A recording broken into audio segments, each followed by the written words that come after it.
May buntag sa atong tanan. Amo ang gikalipay og dako nga karong kabuntagon, lain na pud nga adlaw nga kita makatapok aron sa pagsimba ug paghimaya sa tuang buhi nga Dios. Amo ang gi-welcome ang tanan sa naa sa ilahang tagsa-tagsa nga panimalay. Amo ang yung kalipay nga makauban mo namo karon nga usa ka pamilya, usa ka simbahan kita manggasimba sa tuang Dios. Adun ako'y tulo ka pahinumdom. Una, ato ang gipahinumduman padayon ang mga ginikanan nga padayon ta sa paggamit sa ato ang Kid Central Home Edition. Sa katong mga dili download ani kay walay internet sa balay or kung sa unsa man nga rason, pwede kaayo kita makahatag sa inyo og printed copies. Inyo ha kaming mapahibalo pinaagi sa pag-text or pag-chat aron nga moang maandam kung pila ka copies, pila ka kopya ang inyong gikinahanglan aron maandam namo sa adlaw sa Biyernes, pwede niyo makuha sa adlaw sa Sabado diri sa GCAF. Ikaduha, kay padayon nato gipahinumduman ang atong mga youth and single adults. Natay ginatawag nga Unite Gathering. So kini ginahimo matag Huwebes o Sabado sa gabi. Kung dili mo bakante sa Huwebes sa alas 8 sa gabi, pwede mo moapil sa Sabado sa alas 8 sa gabi. Ikatulo nga pahinumdom, padayon mo namo ginaawhag nga moapil sa ato ang midweek nga prayer gathering. Ginahimo nato sa Miyerkules alas 7:30 sa gabi. Sa among hulaton ug amo nang hinaot ni nga makauban mo namo sa ato ang prayer meeting. Karon tuguti ko sa pagbasa sa pulong sa Ginoo gikan sa Salmo. Bulahan sila nga mga hingpit sa dalan nga nanaglakaw sa kasuguan ni Jehova. Bulahan sila nga nanagbantay sa iyang mga pagpamatuod, nga sa bugos nilang kasing-kasing na nagpangita kaniya. Oo, sila wala magbuhat sa dili pagkamatarong. Sila na naglakaw sa iyang mga dalan.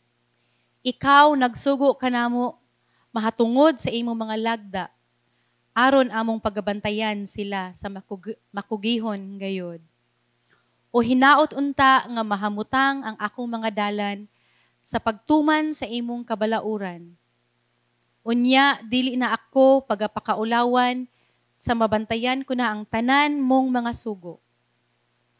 Magapasalamat ako kanimo uban sa katulid sa kasing-kasing, sa pagkakat-un ko sa imong mga pagkamatarong nga paghukom. Ato ang pasalamatan ang Dios. Ginoo, tanang dungog og pagpasalamat among gihatag sa imuha tungod kay angayan ka nga makadawat na aning tanan.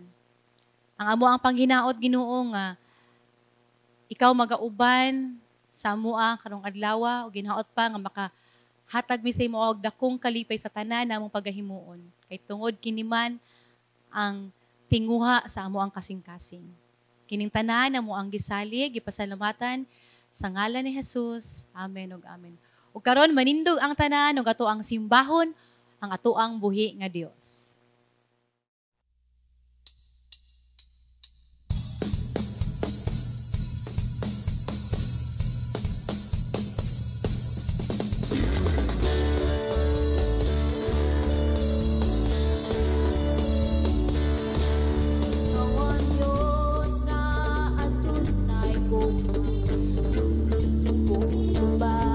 Maanyag na himaya o grasya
Mayong adlaw mga igsuon, salamat kaayo sa inyohang pagduyog kanako karong kabuntagon sa pagpaminaw sa pulong sa Dios.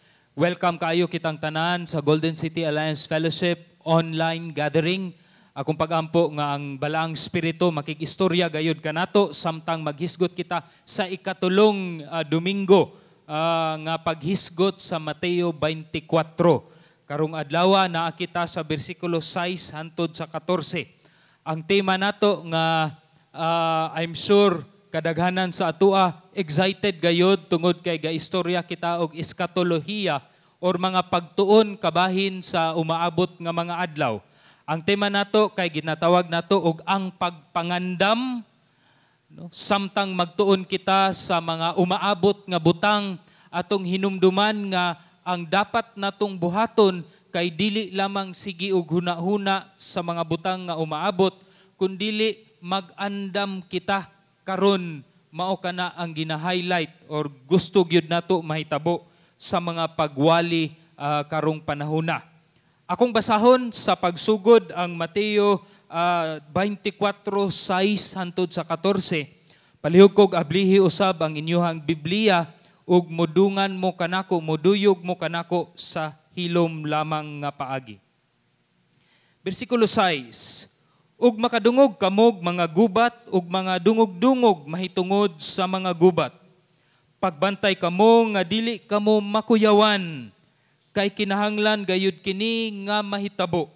Apan dili pa kini mao ang katapusan. Kay managubat ang nasod batok sa nasod, ug ang gingharian batok sa gingharian, ug mahitabo ang mga gutom ug mga linog sa nagkalain-laing mga dapit. Kining tanan mao lamay sinugdanan sa mga kasakit.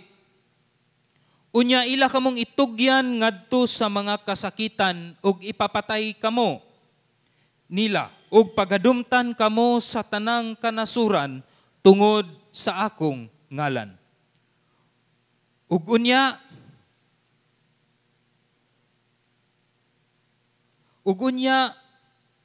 daghang ang musibog gikan sa pagtuo ug mga budhiay ug magadumtanay ang usag-usa ug mutungha ang daghang mga mini nga propeta nga magapahis sa laag sa daghan ug kay musanay man ang kadautan mubugnaw ang gugma sa kadaghanan. Apan ang mulahutay gayod hangtod sa katapusan mamaluwas. Bersikulo 14. Ug kining maayong balita mahitungod sa gingharian igawali ngadto sa tibuok nga kalibutan ingon nga pagpamatuod ngadto sa tanang kanasuran ug unya moabot ang katapusan.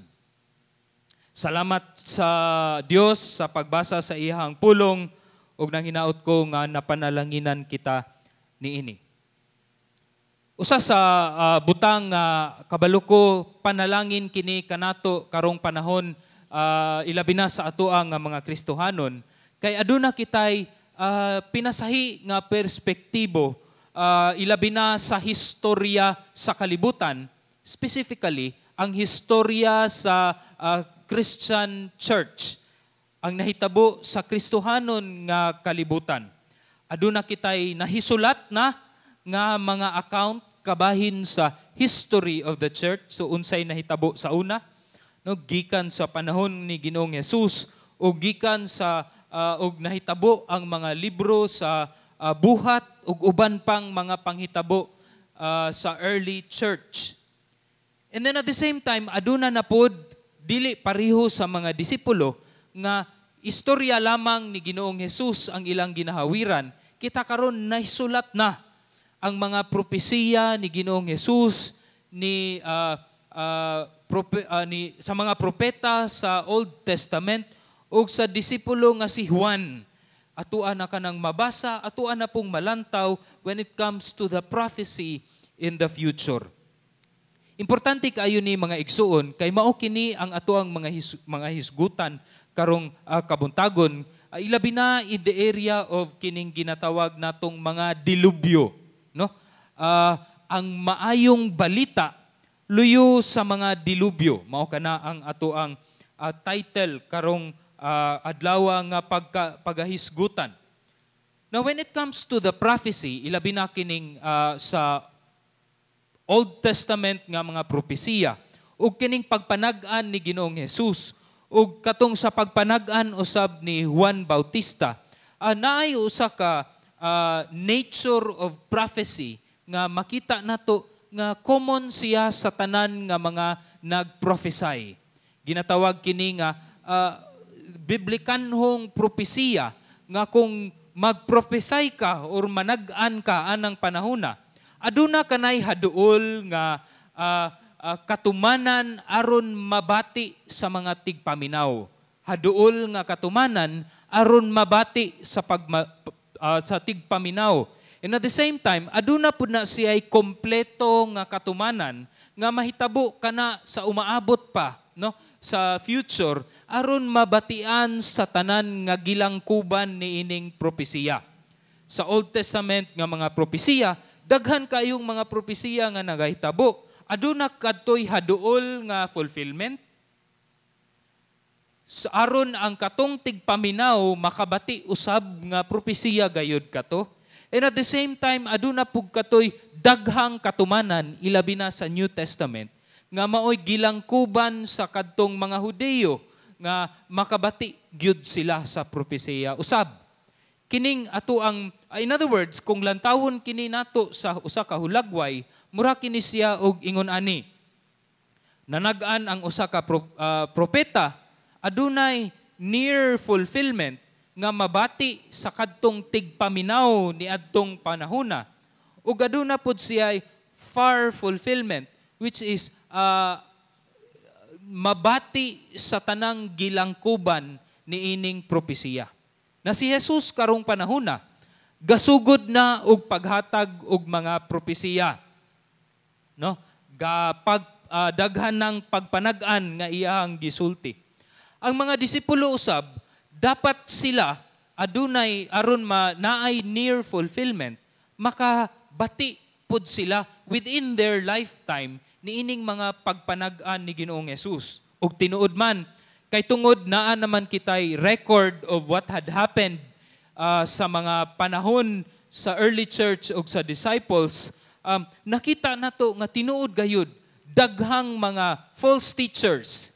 Katong niaging Domingo, nag-istorya kita og mga nagpakaaron ingnong mga Kristo sa umaabot nga mga panahon, matud pa ni Ginoong Hesus. Mga mini nga propeta, mga false teachers, and the disciples during their lifetime, ilabi na sa panahon nga wala na si Ginoong Hesus, tuan na dito sa tuong kamot sa amahan, ug ang simbahan ni Kristo padayon na og kanang kunayap, no, sama sa usa ka kalayo. Daghan gayud ang mga nabatian nga mga mini nga propeta.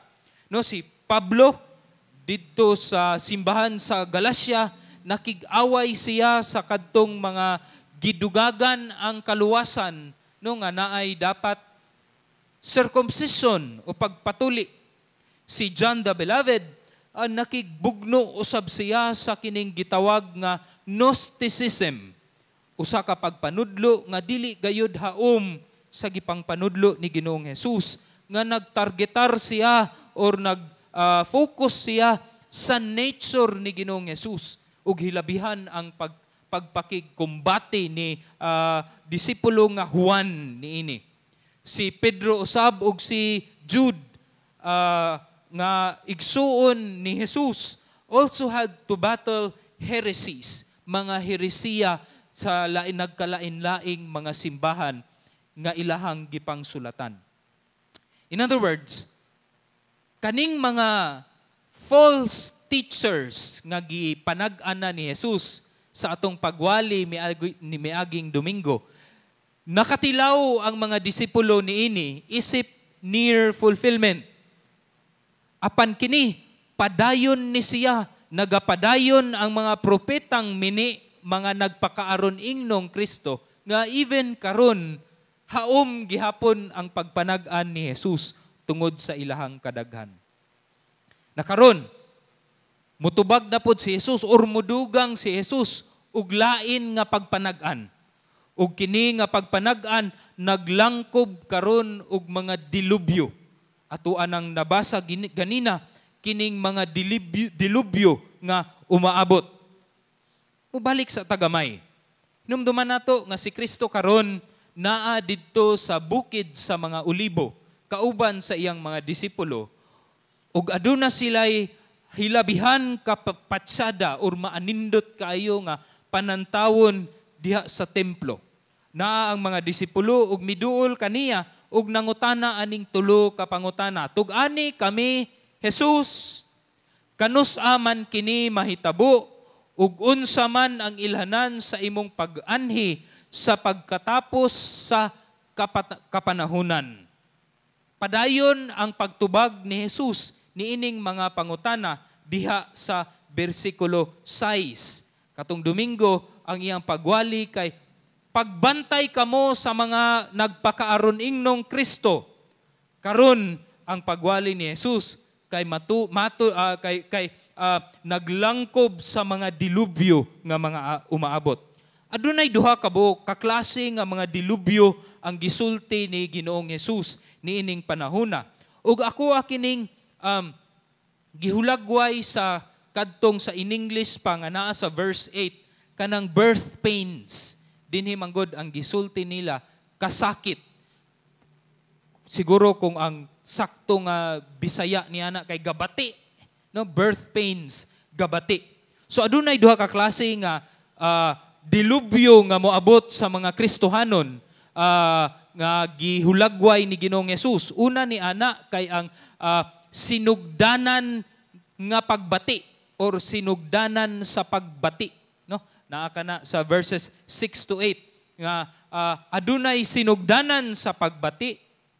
Kanang makainumdum ko nga kadtong nagbati usab ang ako ang asawa si Bonbon nga sa amo ang pinakauna nga anak nga diin 48 ka oras ang iyahang dili masabtan ug dili madrawing nga kasakit nga gibati.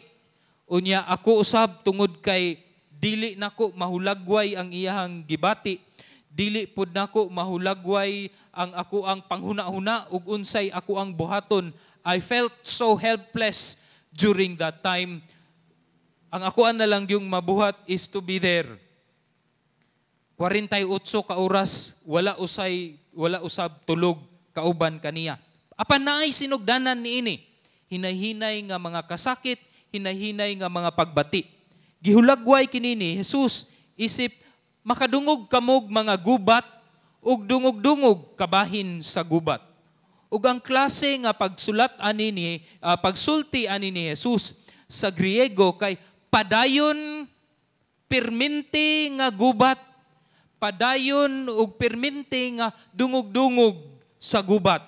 And again, having the perspective of knowing what has happened sa history, makita nato nga grabe ang katumanan niini, mga gagmayng gubat, mga dungog sa gubat, hantod ni adtong mga kinalibutanon nga paggubat, World War I, World War II, ug klase-klase nga mga isolated nga mga gubat. Hilabihan kaayo kini nga mga panghitabo ug dili lang gubat ug dungog-dungog sa gubat, aduna usay mga kagutom, aduna usay mga paglinog. And I believe kauban pod niini ang klase-klase nga mga natural nga mga disasters. Mao ni ang giingon ni Jesus nga sinugdanan sa pagbati. And throughout history, we have seen all of this. Ug ang mga disciples mismo have experienced this in their lifetime. Nga kadtong sa AD 70, tuig 70 ni adtong panahona, naabot si Emperor Titus. Unya gigubat niya ang Jewish people during that time ug giguba ang templo, ni resulta sa pagguba sa templo. Ug kadto nga adlaw mao ang hilabihan gayud ka sakit nga adlaw sa mga Hudeo nga bisan karon nabati gihapon nila ang resulta ni adtong gubat tungod kay wala pa man gyud nahibalik ang ilahang templo nga ilahang ilahang gihulak, no. So ingon ana ang mga pagpanag-an ni Ginoong Hesus kauban niya na mga kagutom ug paglinog ug daghan pa. Apan unsay gisulti ni Ginoong Hesus, pagbantay kamo nga dili kamo mahadlok or dili kamo makuyawan, dili kamo mabalaka, you will not be surprised, dili kamo mo respond diha sa kahadlok. Atong hinumduman mga igsoon, ang kahadlok kay mao kanay mokaon sa ato ang pagtuo. And kahadlok, kabalaka, kay gikonsiderar kana ni Ginoong Hesus isip sala. Luyo sa dilubyo o klase-klaseng mga panghitabo. Gubat man, natural disasters man, o uban pa nga umaabot nga mga dilubyo nga magkagrabe. Nag-ingon si Ginoong Hesus nga dili kita mahadlok ug dili kita mabalaka. Pagbantay kita sa ato ang gibati, magbantay kita sa ato ang spirituhanong baruganan.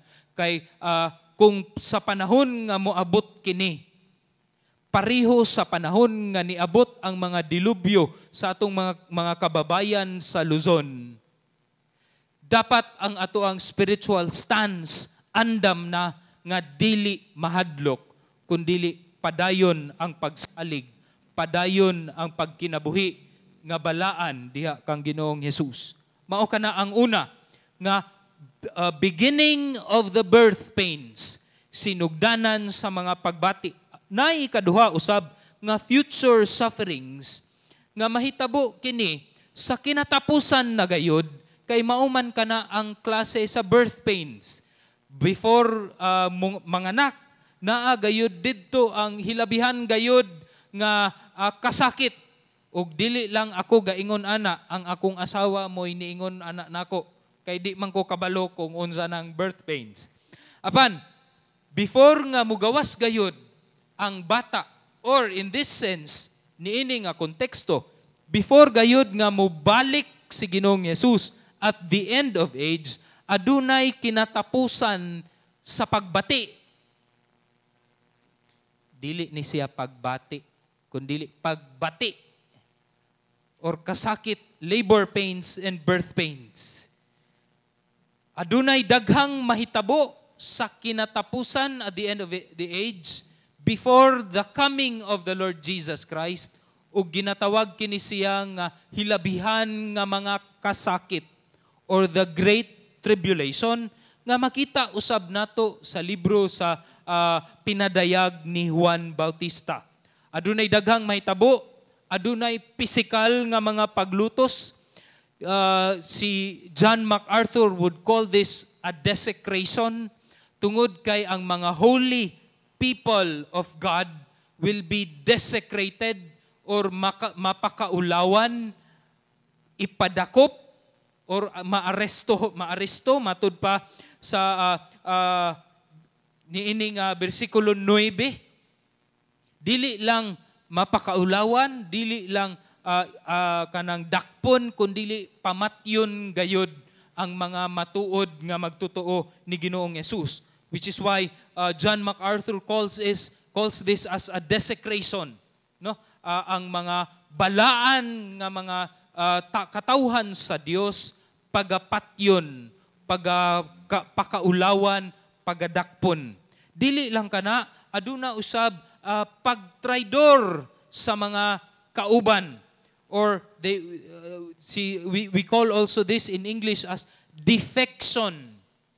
Defection, matud pa sa Lucas 21:16 nga ikaw kanang you will be betrayed by your parents, imong mga igsuon, imong mga paryente, ang imuhang mga amigo ug amiga, ug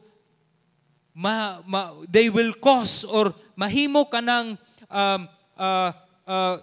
kanang cause nga ikaw maoy mamatay. You will be put to death. Matud pa ni Lucas sa iyang libro 21:16. Niingon usab si Marcos 12:13.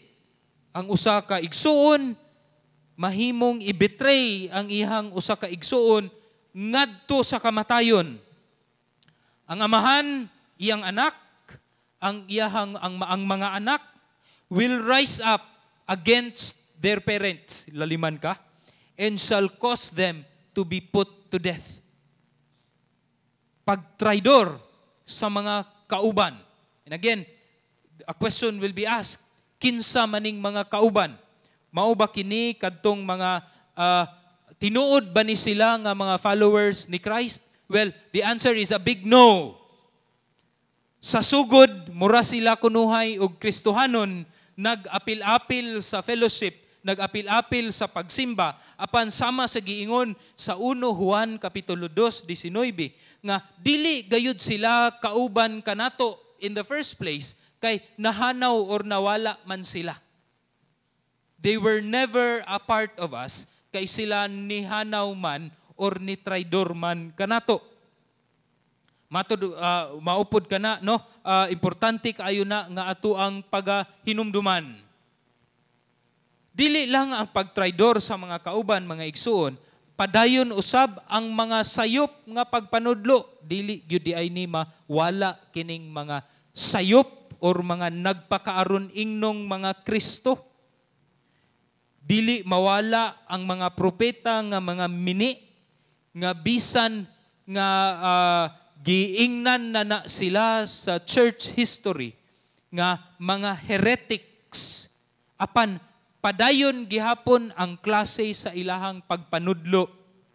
Kabahin sa sayop nga pagsabot kang Ginoong Hesus, sayop nga pagsabot sa Trinidad, sayop nga pagpanudlo kabahin sa kaluwasan ni Ginoong Hesus.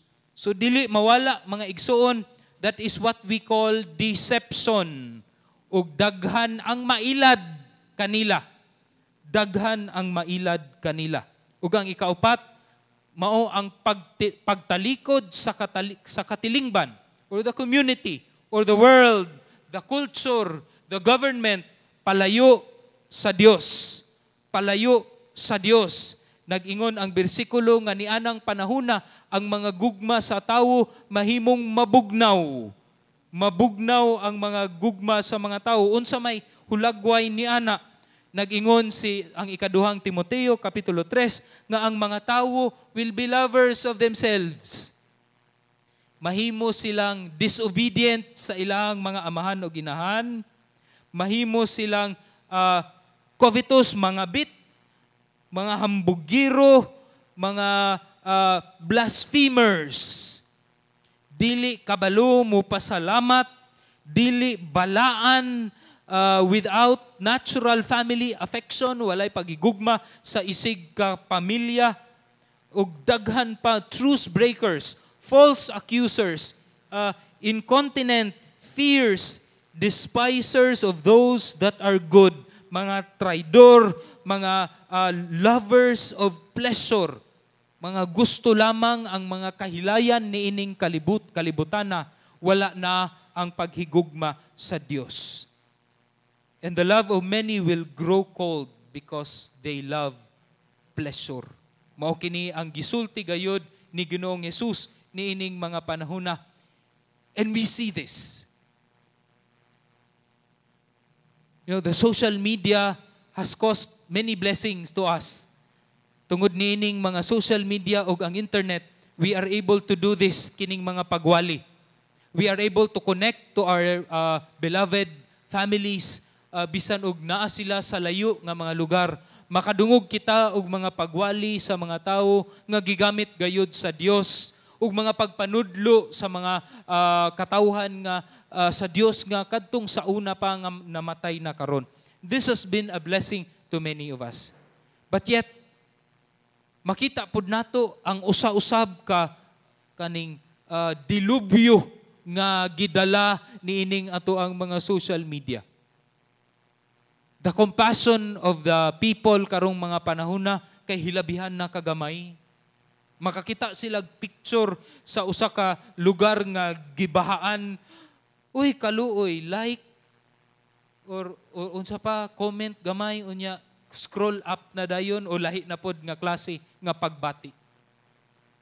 The love for God from people karong panahon wala na gayud kaayo mabati ilabi na sa mga kabatanunan kay tungod naa naman sila sa paghigugma niining mga kalipay nga gidala sa social media, sa gaming industry ug uban pang mga butang niining kalibutan. Socially and culturally makita nato ang mga katawhan karon ang katilingban karon nagkalayo na sa Dios. And this is what the kanang devastation nga gidala niining mga social media ilabi na sa ato ang mga kabatanunan. And God says, Jesus says, magbantay kamo. Pagbantay kamo nga bisan niining tanan dili kita mahadlok, dili kita mabalaka kay kanang tanan sala man kana, kundili ang giingon ni Ginoong Hesus kay kita na hinuon mulahutay ang mga matuod nga magtotoo ni Ginoong Hesus.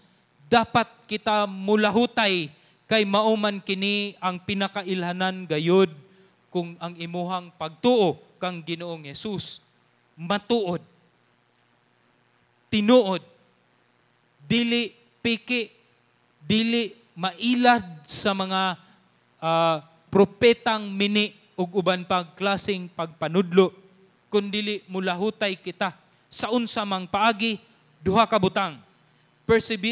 Perseverance in two things. Una, mulahutay kita diha sa pagkinabuhi, diha sa maayong balita.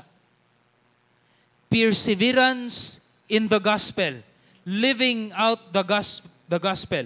Ang bersikulo 13 nag-ingon, ang kadtong mulahutay hangtod sa katapusan kay maulamang ang maluwas. Mao kadto siya ang maluwas. Unsa man ni pasabot kining endurance, unsa may pasabot niining paglahutay luyo sa mga dilubyo nga mga kahitabo nga gisulti ni Ginoong Hesus.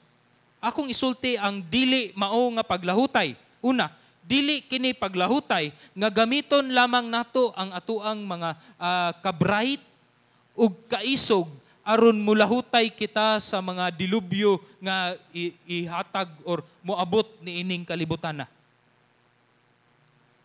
Kanang maayo kayo ka og survival skills, muadto ka sa kabukiran ug didto ka mananom ug uban pa, dili kana ang klase nga paglahutay ang gisulti ni Ginoong Hesus. Dili sad kana mao kadtong kanang the acts of self-preservation. Kana bitawng bahala na mo diha basta ako mulahutay lang ko, basta ako mabuhi lang kini akong buhaton. Ang perseverance or endurance or paglahutay dili kini pasabot nga mabuhi lang ko. Basta mulahutay lang ko. To endure means to take a stand of faith. A stand of faith as the storms and tribulations devastate. Nga muingon ka kang Ginoong Hesus, bisan man sa bagyo, luyo man sa paglunop, luyo man sa kusog nga huyuhoy sa hangin, ang ako ang pagtuo kang Ginoong Hesus lamang ug wala nay lain. It means nagpasabot kini sa pagpadayon sa paghigugma sa Dios ug paghigugma sa isig katawo. Nga sa panahon nga hapit na mubalik si Ginoong Hesus, dili kita mudagan didto mo isolate at sa atong kaugalingon didto sa bukid kay unsaon naman nato paghigugma sa isig katawo, unsaon naman nato paghigugma ang kadtong mga tawo nga naapektuhan sa mga dilubyo. Ang paglahutay nagpasabot kini sa usa ka kinabuhi nga padayon nga mahimong matarong, matinud-anon, ug balaan diha atubangan sa Dios. This is what right or enduring means. Ang paglahutay sa pagkinabuhi sa maayong balita. Kabalo mo mga igsoon, ang paglahutay, I believe, is the greatest fruit nga tinuod gyud ka nga Kristohanon. Nga steady ang imuhang baruganan, kay barugan ang imuhang gibarugan man ang pulong sa Dios nga nagwali kabahin sa maayong balita ni Ginoong Hesus. Nga luyuman sa klase-klaseng pandemya, luyuman sa klaseng mga dilubyo, dili ka mapaling-paling, kundili padayon ikaw nga magasalig, magalahutay sa pagkinabuhi sa maayong balita ni Ginoong Hesus. This is the greatest fruit of genuine Christianity. We live our lives in righteousness and in holiness para sa himaya sa Dios. Mga igsoon, karong panahon na, daghan sa atong mga kaigsuunan dito sa North, sa Luzon, nakabati gayud ug hilabihan nga mga dilubyo. Adunay gipadala nga mga prayer request ang klase-klase nato nga mga leaders sa Christian and Missionary Alliance Church kabahin sa sitwasyon sa atong mga kaigsuunan didto. Mga simbahan nga wala nay atop, mga simbahan nga nangaguba na or napuno na og tubig ang ilahang lugar. And prayers have been ushered or have been requested by our leaders. Na akong pag-ampo usab mga igsuon nga kita mismo nag-ampo usab kita kanila karong panahon na. Kay mauman kini ang dapat buhaton sa mga kaigsuunan. Ilabi na nga ang mga kasimbahanan pod nato dito sa Luzon nagasuffer gayud. Kung ang usa ka parte sa lawas ni Jesus naga-eksperyensya og kasakit, atuwa usab unta mabati ang kaguol sa atong kasing-kasing tungod sa gibati usab nila nga mga kasakit. We continue to pray for them, brothers and sisters. Ug kita dinhi sa GCAF, we are accepting donations. You can give through us aron atong mapadala ang atoang mga hinabang padulong dito sa atong mga kaigsuunan sa Luzon through Kamakop. And I pray that you would give.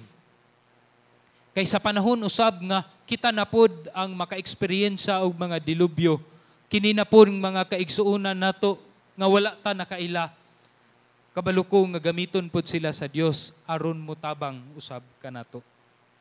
We persevere paglahutay sa pagkinabuhi diha sa maayong balita kay kadtong mga mulahutay maulamang ang hangtod sa katapusan maoy mamaluwas kay sila lamang ang matuod nga sumusunod kang Ginoong Hesus. Ikaduha klase nga paglahutay mao ang paglahutay sa pagwali sa maayong balita. Paglahutay sa maayong balita. Nag-ingon ang verse 14, ug kining maayong balita mahitungod sa gingharian igawali ngadto sa tibuok kalibutan. Ingon nga pagpamatuod ngadto sa tanang mga kanasuran ug unya mubalik na dayon. And the end will come. Ang ulahing mga panahon moabot na. The end, ang pinakaulahian moabot na dayon. Coming of Christ will come. Kung ang maayong balita mahitungod sa gingharian will be preached through all the earth as a witness to the nations. Again, ang pulong kanasuran dili kini siya mga politikal nga mga nasod, kundili mga tribes, mga sinultian, mga klase-klase nga mga katawhan. Pareho sa una nga adunay mga Amorites, adunay mga Canaanites, ug uban pa nga mga nasod nga nagapalibot sa Israel, Maupod ka na ang gusto nga ipasabot ni Ginoong Hesus nga mga klase sa kanasuran, mga katawhan, mga tribo ug mga klase-klase nga mga sinultian. Sa Revelasyon Kapitulo 7, makita nato ang culmination niini nga every tongue and every tribe will be represented there in heaven. Ug silang tanan, ang representatives of these tribes will worship the Lamb of God, the Lord Jesus Christ in His throne, kauban sa mga anghel dito sa kalangitan. Ang Joshua Project tells us that there are around 17,000 tribes and tongues in our world karong panahon na. Ang maayong balita mahitungod sa gingharian available lamang sa 10,000 ni anang 17,000 ka mga tribo ug mga sinultian ni ining kalibutan na, mga igsoon. There are still 7,000 more that tribes nga kinahanglan mahimong available ang gospel ni Ginoong Hesus. That there will be a translation of God's word and there will be a church among that kind of tribe aron mukuyanap lugar ang maayong balita, available ang balita, ang maayong balita ni ana nga mga tribo. We need to persevere in evangelism. Ang matuod nga mga magtutuo ni Ginoong Hesus will respond not just in righteous perseverance, but also in a kind of kanang pagwali nga spontaneous ug intentional diha sa pulong sa Dios. Spontaneous siya kay tungod kung matuod ka nga nagkinabuhi sa maayong balita ni Ginoong Hesus, then dili nakakinahanglan mga pakaaron ingnon pa aron makasulti sa maayong balita ni Ginoong Hesus. Imuhan na dayon ng masulti, pinaagi sa imong kinabuhi ug pinaagi usab sa imuhang pulong. And we also need to be intentional in preaching the gospel of the Lord Jesus Christ. Kay obedience man kini sa iyahang pulong.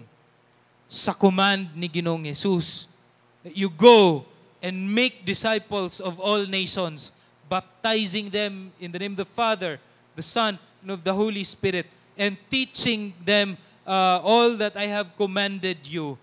And lo, I am with you till the very end of the age. Matud pa sa mga buhat, 1:8, nga kita mahimong mga witness. No? Mahitungod sa maayong balita, a witness to the nations, magpamatuod sa tanang mga kanasuran, mao kana ang ato ang role gikan sa matud pa ni Jesus, gikan sa Jerusalem, sa Judea, sa Samaria ug hantod sa tibuok kalibutan. We need to obey the commands of Christ nga dapat ang pagpangwali sa pulong ni Ginoong Hesus kalipay kini nimo ug kalipay kini nako, kay mao man kini ang greatest news. Maayo, pinakamaayong balita nga madungog sa usa ka tawo. Usa ka tawo nga galakaw padulong didto sa impyerno. Kinahanglan kita muwali kanila sa maayong balita, mga igsoon. I know many of us, when it comes to future things, dili gyud nato malikayan ang pagkabalaka ug pagkahadlok. But the Lord tells us nga mulahutay ug ato kining hinumduman, mga igsuon, nga ang pag-antos tungod sa pagtuo mutultol sa sumusunod ni Jesus sa paglahutay diha sa maayong balita. Yes, daghang mga butang dinhi sa kalibutan nga mudala kanato og mga pagpanghadlok og kabalaka. Ang COVID-19 usa ni ana, ang mga bagyo, mga dilubyo nga naa perminti dinhi sa Pilipinas usa ni ana, ang mga gubat, ginadungog nga gubat, ilabi na kontra China nga duol na kayo sa Palawan ug uban pang mga nasod ug uban pang mga panghitabo sa palibot, usa kini ka mga butang nga magdala og kahadlok kanimo ug kanako. Apan niingon ang Dios nga mulahutay kita. Kay ug lantawon kini nimo sa una in the early church nakabati sila niini, and I believe mas grabe pa ang ilahang giagian ni adtong panahona.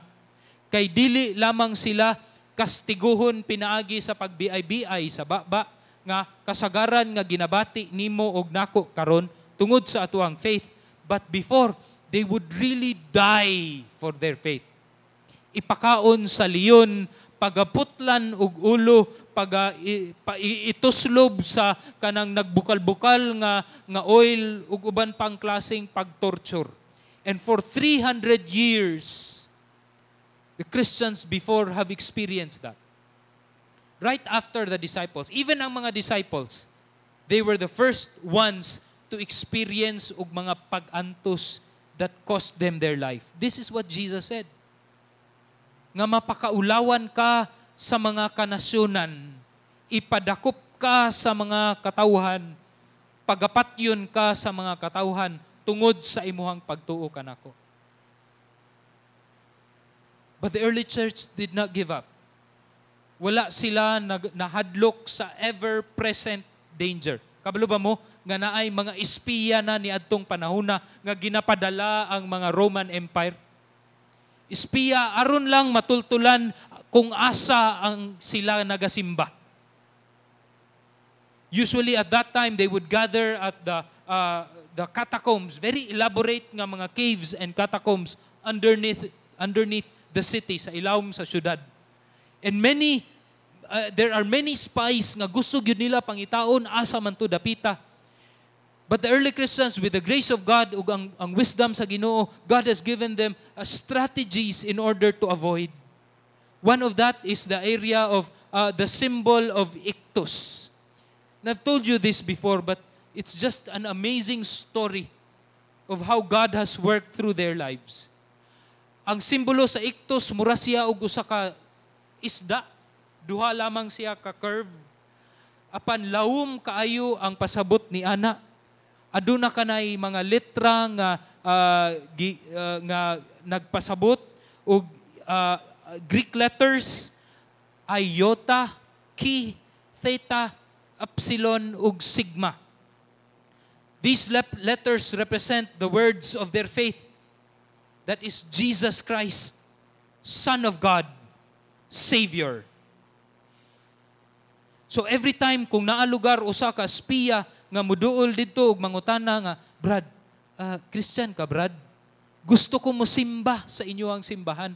Pwede ko nimo tultulan. One of the things that the Christian would do because of the strategy that they have developed through the wisdom of God, kay magsulat na siya og usa ka curve didto sa yuta or sa bungbong man pinaagi sa usa ka stick or usa ka bato. Samtang sila nag-istorya. Ay, mao ba, Brad? Asa ka nga fellowship di ay, Brad? Asa ka gasimba ni asa ka kinsa inmohang leader and all that. And while they are talking, magsulat na siya og usa ka curve. Kung ang kadtong tawo nga iyang kaistorya, espiya, dili niya mahibaluan nga dapat di ay sulatan niya balik og lain nga curve aron mupurma og usa ka isda, which is the ictus fish. But if the person nga iyang kaistorya usa gayud ka matuod nga Kristohanon nga miyembro usab sa usa ka grupo of small church during that time that meets in tombs, in catacombs ug uban pa nga mga lugar, he would know nga musulat pod siya usa ka curve that would tell the person nga siya usab usa ka Kristohanon. But in all of this, ginasulti kini nila nga dili sila hadlok sa unsa mang dilubyo, whether man-made o naturally made. Natural dilubyo. Tungod kay ang ilahang pagtuo na hiaohaom man o naka-focus man didto kang Ginoong Hesus nga nagsulti kanila nga dili mahadlok. They continue to meet because Christ tells them to continue not giving up meeting each other. Bisan klaro kaayo nga mamatay sila. Mas grabe ang threat of death. You know, with COVID-19, after 8 months, daghan na ang mga data nga nigawas. Usa sa mga data kay kini. Masayon pa ka mamatay, mag-drive sa imuhang sakyanan diha sa dalan kaysa mamatay ka sa COVID-19. That is one of the result of the studies about COVID-19 in 8 months. But yet, many Christians are afraid to go to church, but are not afraid to drive their cars going to the groceries. Brothers and sisters in the Lord calls us to mulahutay, paglahutay, to persevere. That means to live out a life of righteousness, a life of faith nga moresulta sa imuhang kaisog. Kay kabalumanta nga ang pagtapok usa siya ka-importante nga parte sa pagsunod kang Ginoong Hesus. No matter what the situation gives to us, padayon kita nga musalig kang Ginoong Hesus. As what the beloved John tells us, that there is no fear in love, but perfect love drives out fear. Kini siguro ang usa gayud kapag pangandam nga kinahanglan nato nga buhaton gayud. Ang paglahutay sa pagkinabuhi diha sa maayong balita ug sa paglahutay sa pagsulti sa maayong balita sa ubang mga tao. Salamat sa inyong pagpaminaw, mga igsuon, ug nagaampo ako nga ang panalangin sa Dios maanaa gayud kaninyo. Salamat sa atong Ginoo sa atong nadungog nga pulong gikan sa iya karong kabuntagon. Ato ang gipasalamatan ng Ginoo tungod kay yang pulong tinuod nga buhi ug naay gahom. Pasalamat tungod kay aduna tay paglaom nga makita diha atong magunitan nga ato ang makuha sa iyang pulong nga atong magamit hantod sa atong paghulat sa iyang ikaduhang pagbalik. So ato ang gipasalamatan ang Dios sa kana nga kamatuoran. Ug karon ato ang ihatag ang ato ang mga tithes and our offering. Ug akong basahon ang pulong sa Ginoo gikan sa Lucas 6:38. Panghatag kamo o kamo paghahatagan ang takos nga pinaugdo, dinasok og tinantan, og magaawas. Igabutang ra unya diha sa inyong sabakan. Kaya ang takos nga inyong igahatag, mauusab unya ang takos nga inyong pagadawaton. Ato ang simbahon ng atong Ginoo pinaagi sa ato ang tithes and our offering. Inyong makita sa inyong mga screen karon ang mga paagi kung paunsa nato mahatag ang ato ang tithes o ato ang offering.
alang sa atong pagtapos, akong gihangyo mga igsoon nga mutindog kita sa asa ta karon ug atong iduko atong ulo ug magampo kita.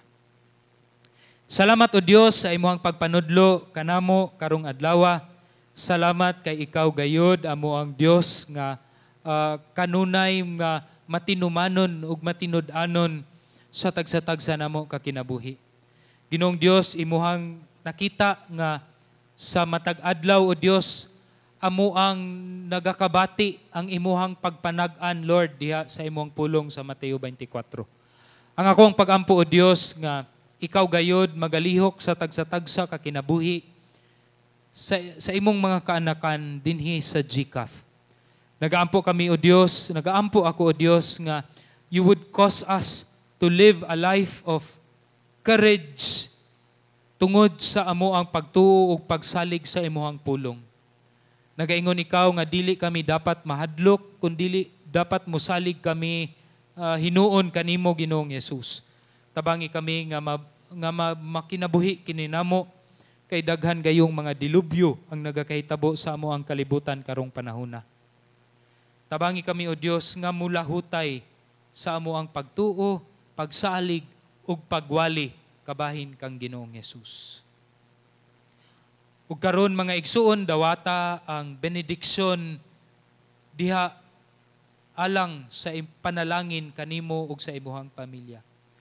Ang gugma sa Dios maanaa kanimo ang grasya ug kaluoy ni Ginoong Hesus ug pagpakigambit sa balaang espiritu maanaa kanimo kanatong tanan karon ug hangtod sa kahangturan sa ngalan sa Amahan, sa Anak ug sa Espiritu Santo. Amen ug amen.